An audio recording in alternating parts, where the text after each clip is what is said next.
अनूप देसाई जी का सवाल है और वो ये पूछ रहे हैं कि बाजार फिर क्यों गिर रहा है, कहाँ पे रुकेगा और क्या बजट से पहले ये वापस ऊपर चलेगा?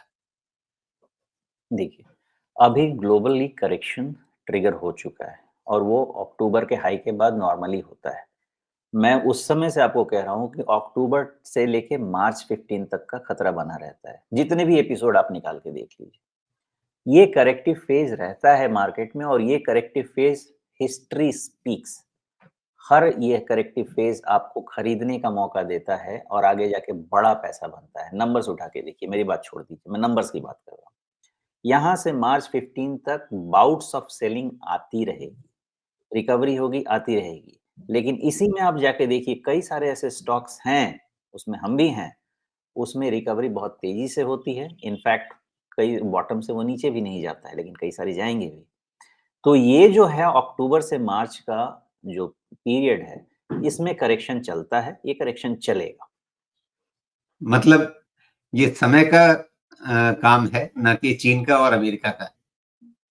नहीं, अच्छा जो चीन में हुआ, ये 2 दिन पुरानी न्यूज़ है 2 या 3 दिन बिल्कुल। पुरानी न्यूज़।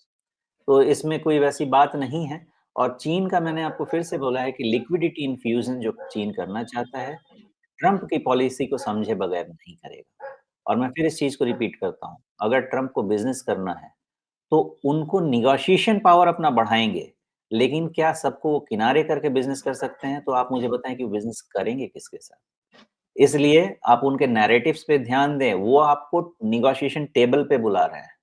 वो आपको भगा नहीं रहे हैं, नेगोशिएशन टेबल पे बुला रहे हैं, अपने फ़ेवर में उनको चाहिए और वो बहुत सारी बातें जो कह रहे हैं मेरे हिसाब से वो करेंगे नहीं। कुछ करेंगे बिकॉज़ आपको वो भी तो बताना है ना कि हाँ, मैंने ऐसा कर दिया। लेकिन ऐसा कुछ भी नहीं करेंगे जो कि ग्लोब के लिए नेगेटिव हो जाएगा क्योंकि ग्लोब में ही बिज़नेस करेंगे और कहाँ करेंगे? एंड देयरफॉर मेरा ऐसा मानना है कि ट्रेड वॉर होगा, टैरिफ वॉर होगा, लेकिन एक बैलेंस्ड अप्रोच से होगा। जी, लेकिन उस सवाल का दूसरा पार्ट कि फिर ये गिरावट हो रही है तो कहाँ रुकेगी? राजीव आप जी पहले तो पहले 23,000 पे 23,000 आपकी नज़र थी। हाँ, 23,000 आपको अभी भी लगता है कि वहाँ पे रुक जाएगी बात या उसके नीचे की गुंजाइश आपको और दिखती है? क्योंकि इस बारे में भी लोग सवाल पूछ रहे हैं हाँ, कि कृष्णा सराफ जी का सवाल है कि आप 23,000 से 23,600 के बीच में खरीदारी के मूड में थे। अब अगर जी। 23 के नीचे बंद होगा तब क्या नज़रिया होगा? हाँ, स्टॉक स्पेसिफिक जहाँ पे है मैं खरीदारी कर रहा हूँ, मैं करता रहूँगा, लेकिन जनरल बाइंग की बात आपको समझा दूँ। जब तक ट्रेंड पॉज़िटिव नहीं होता है, आप मुझे बोलेंगे कि कहाँ रुक जाएगा? ट्रेंड अगर पॉज़िटिव नहीं होता है तो कहना बहुत मुश्किल है। 23,000 के आस-पास में बड़े अच्छे सपोर्ट रेंजेस बनते हैं, सारे इंडिसेज़ का आपको बताता हूँ। पहले आपको निफ्टी का समझाता हूँ। निफ्टी में जो है, ये करंट लेवल के आस-पास ही ना एक अच्छा सपोर्ट बन रहा था। ओके। तो 23,000 के पास सपोर्ट इमर्ज होना चाहिए निफ्टी का।